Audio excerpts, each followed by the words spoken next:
আমাদের যে সকল ভাইরা আহত হয়েছেন, শহীদ হয়েছেন, তাদের সকলকে কিন্তু আমরা সবসময় স্মরণ করি। আমাদের দলের যে চেয়ারপারসন দেশনেত্রী বেগম খালেদা জিয়া, সেটি কিন্তু সবসময় প্রতিষ্ঠিত করার চেষ্টা করে।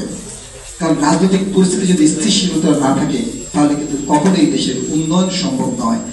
এই সমস্যাগুলোকে সমাধান করা যায়, দূর করা যায়, সেটির ব্যাপারে কিন্তু আমাদের যথেষ্ট সচেতন হতে হবে।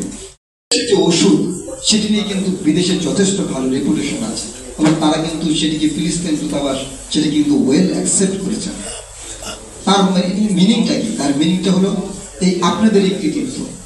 আপনারাই পেরেছেন ফার্মাসিউটিক্যালস কোম্পানিগুলোকে ফার্মাসিস্টদের মাধ্যমে এদেশের ঔষধ শিল্পকে আরো প্রসার ঘটাতে। আপনাদের সেই অবদান ইনশাআল্লাহ ভবিষ্যতেও এই দেশের মানুষ সেটি মনে রাখবে। কারণ বাংলাদেশের মানুষ কিন্তু কখনো ভুলে যায়নি তার পূর্বের ইতিহাস। যেরকমটি মনে রাখে তারা প্রিভিয়াসলি যে বিভিন্ন আন্দোলনে মানুষ যে আমাদের নিহত হয়েছে, কিংবা মুক্তিযুদ্ধে আমাদের যে ভাইরা শহীদ হয়েছেন, কিংবা জুলাই যুদ্ধায় আমাদের যে সকল ভাইরা আহত হয়েছেন, শহীদ হয়েছেন, তাদের সকলকে কিন্তু আমরা সবসময় স্মরণ করি।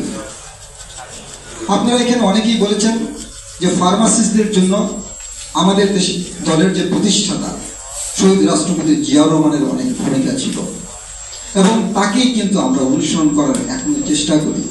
আমরা কিন্তু চেষ্টা করি যে শহীদ রাষ্ট্রপতি জিয়াউর রহমানের যে আদর্শ, তার যে সংগ্রাম, দেশকে পুনর্গঠনে তার যে ভূমিকা, সেটি কিন্তু আমাদের দলের ভারপ্রাপ্ত চেয়ারম্যান এবং আমাদের দলের যে চেয়ারপারসন দেশনেত্রী বেগম খালেদা জিয়া, সেটি কিন্তু সবসময় প্রতিষ্ঠিত করার চেষ্টা করে। যার কারণে বিভিন্ন সময়ে আপনারা দেখবেন যে স্বাস্থ্য ব্যবস্থায় আমাদের যে ভূমিকা, বাংলাদেশের যে স্বাস্থ্য ব্যবস্থার যে পিলারগুলি গঠিত হয়েছে, সেটি কিন্তু তাদের হাত ধরেই হয়েছে এবং সেই ধারাটা কিন্তু ইনশাআল্লাহ ভবিষ্যতে সেটি অব্যাহত থাকবে।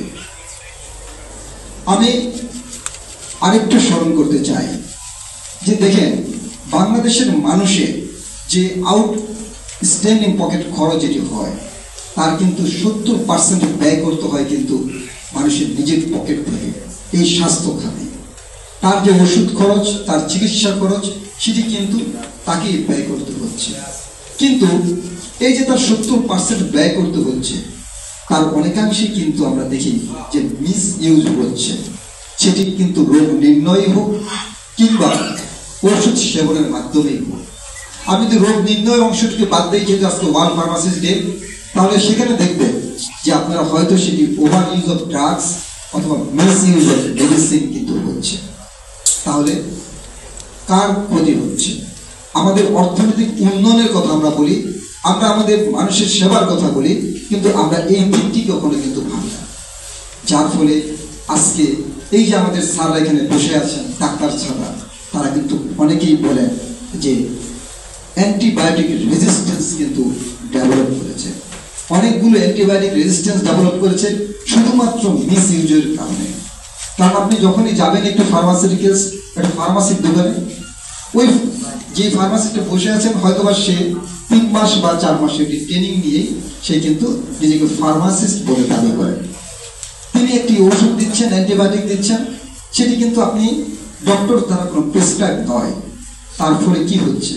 ওই ওষুধ খেয়ে আমাদের যারা রোগীরা আছেন তাদের কিন্তু রেজিস্ট্যান্স ডেভেলপ করছে এবং তাদের এক্সপেন্ডিচার কিন্তু অনেকাংশে বেড়ে যাচ্ছে। এই খরচটা কিন্তু অনেকাংশে বেড়ে যাচ্ছে পরবর্তীতে। যার ফলে আমাদেরকে কিন্তু ওই জায়গাটিও ভাবতে হবে।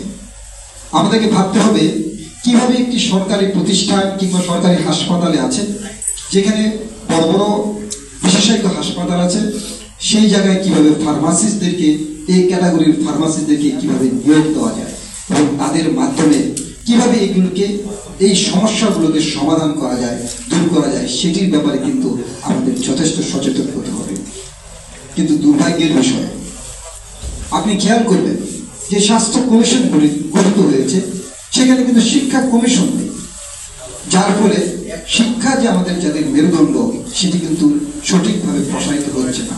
ভালো ফার্মাসিস্ট তৈরি হবে না, ভালো মানুষ তৈরি হবে না।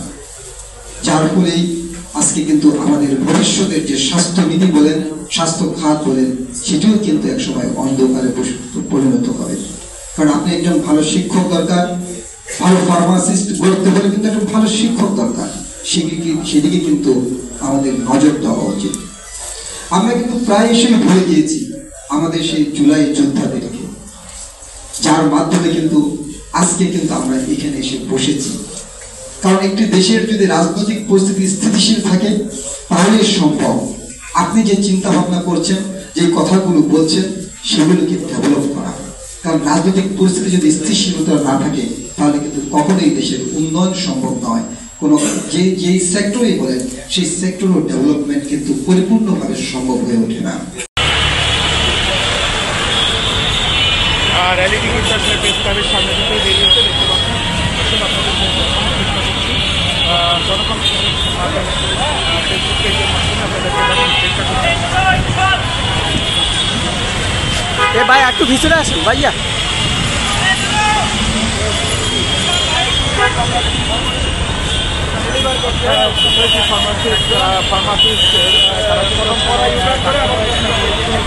কর্মচারী কর্মকর্তারা রয়েছেন, তারা র্যালি তাদের র্যালি শুরু করেছে। ভাই কি খবর? জি ভাই আছে। কোনো খোঁজ খবর লন না আমাকে?